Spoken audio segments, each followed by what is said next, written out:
آفتاب صاحب، جیسا کہ علامہ صاحب نے فرمایا کہ ہر دور کے تقاضے تھے جس کے مطابق اللہ تعالیٰ نے شریعت، کتاب، نبی کے اوپر اتارا.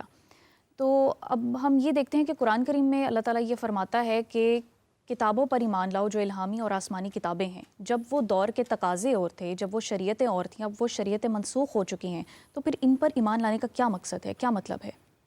بسم اللہ الرحمن الرحیم. اللہم صلی علی سیدنا و مولانا محمد وعلی آلہ وصحبہ وبارک وسلم. بہت شکریہ. سب سے پہلے تو جس طرح زریاب صاحب نے بھی کہا اور حافظ ابو الرحمان صاحب نے بھی کہا، یہ موضوع بڑا اہم ہے، اور میں اس بات پہ آپ کو مبارکباد پیش کروں گا کہ آپ نے رمضان المبارک کو علم کے ساتھ جوڑ دیا ہے.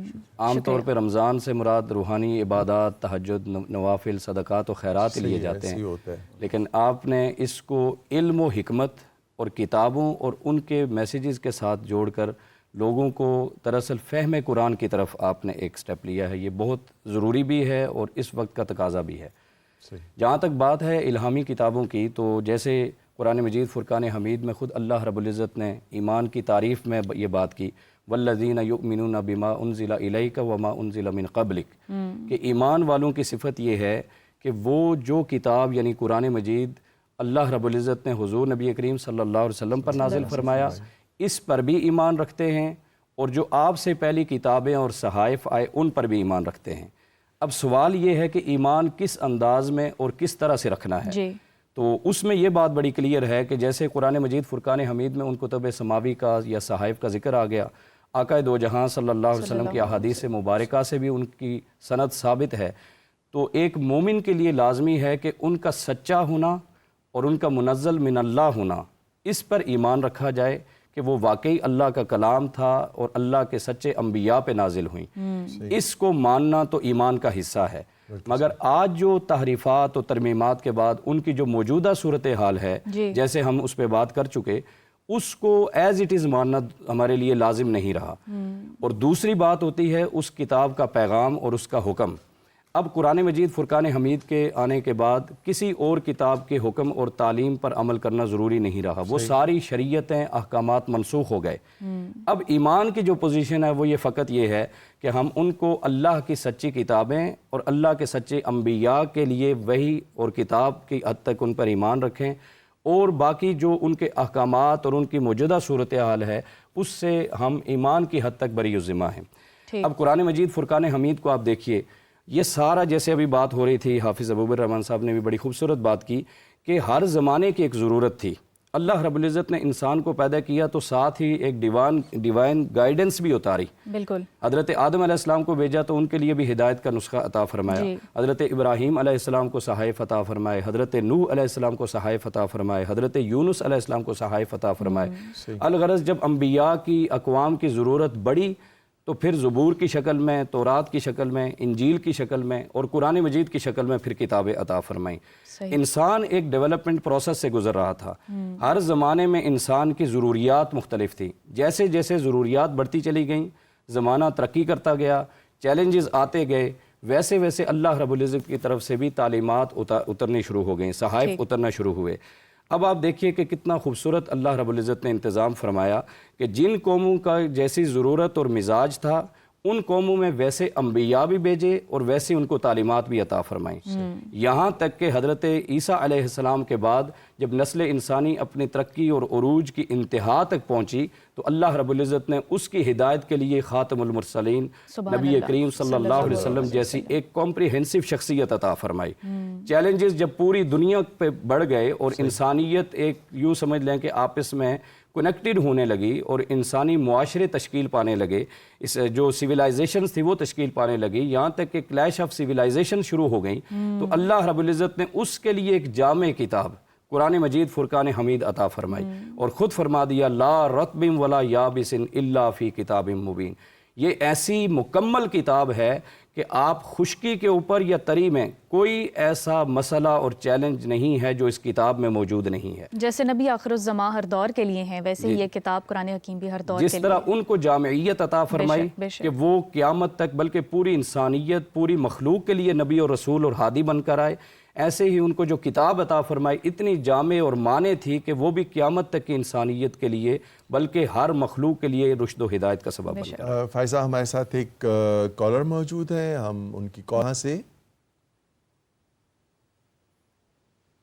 السلام علیکم، شازیہ بات کر رہی ہوں فرام گجرات۔ وعلیکم السلام جی شازیہ بتائیے۔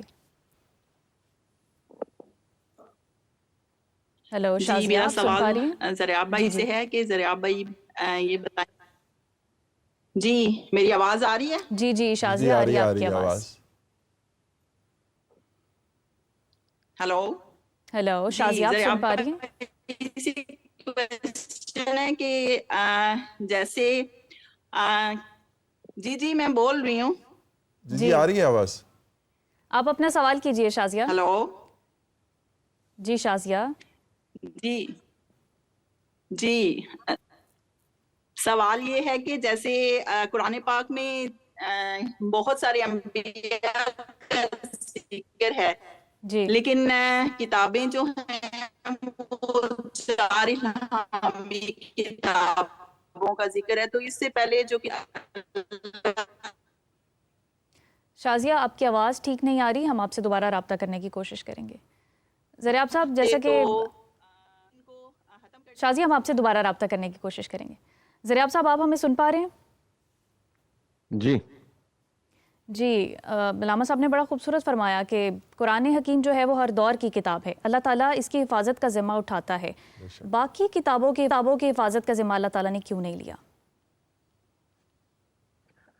اچھا یہ خوبصورت سوال ہے، کیونکہ کل بھی میں نے کوشش کی تھی کہ ایک نقطہ نظر میں آپ کو سامنے رکھوں حفاظت کے حوالے سے۔ جو قرآن پاک کی یہ جو آیت ہے یا قرآن پاک کا مکمل قرآن پاک کا جو ایسنس ہے وہ خود اٹ سیلف اس چیز کی گواہی دیتا ہے کہ جب بھی قرآن پاک کے بارے میں یا قرآن پاک کی اندر علمی بحث ہوگی، سوال جنم لیں گے، چاہے وہ اسلام سے باہر کے لوگ اس کو مطالعہ کر کے اس کے اندر سوال جنریٹ کریں یا چاہے مسلمان خود اس کے اندر سوال جنریٹ کریں، تو قرآن پاک اپنی ڈیفنس خود کرتا ہے، یعنی قرآن پاک کا کانٹینٹ اپنی ڈیفنس جانتا ہے۔ اس آیت کا مطلب یہ ہے کہ قرآن پاک کو پتہ ہے، یعنی قرآن پاک میں علم اتنا وسیع ہے اور خدا کا علم ہے کہ وہ اپنے ڈیفنس کا سارا کانٹینٹ اپنے ہی اندر کنٹین کر کے آیا ہے۔ یہ اس کا مطلب، حفاظت کا مطلب یہ ہے۔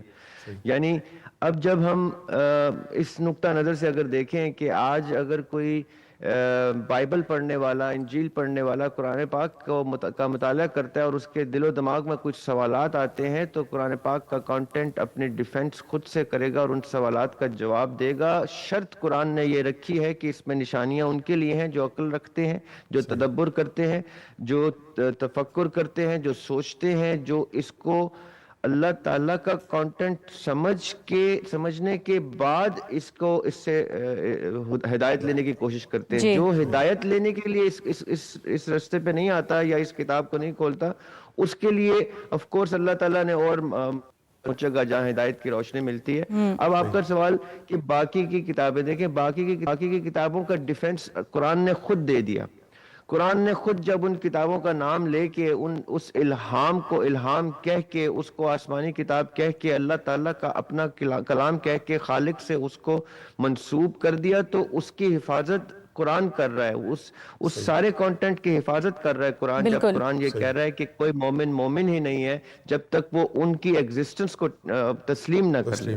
اب فرق کہاں رہ جاتا ہے کہ جب ہم قرآن پاک کی یہ چیز پڑھتے ہیں یا دین کی یہ ان تعلیمات کے مطابق، وہ ایمان مفصل کے مطابق جب ہم ان کتابوں کو ڈھونڈتے ہیں، تو ان کتابوں کی جو سچویشن ہمارے سامنے آتی ہے وہ ایسی آتی ہے کہ جیسے میں اگزامپل دیتا ہوں کہ جیسے ہم قرآن پاک کی بے بہا تفاسیر پڑھتے ہیں جو مختلف مفسرین کی ہوتی ہیں، یا ہم مختلف احادیث اور روایات پڑھتے ہیں، اسی طرح ان کتابوں کا مقدس ہونے میں کوئی شک نہیں، ان کا الہام ہونے میں کوئی شک نہیں، لیکن ان کی اتنی انٹرپریٹیشنز، ان کی اتنی تفاسیر آ چکی ہیں کہ وہ اپنی اوریجنل لینگویج عبرانی تک میں اس طرح سے موجود نہیں ہے جس طرح سے قرآن پاک اپنی عربی میں موجود ہے ابھی الحمدللہ۔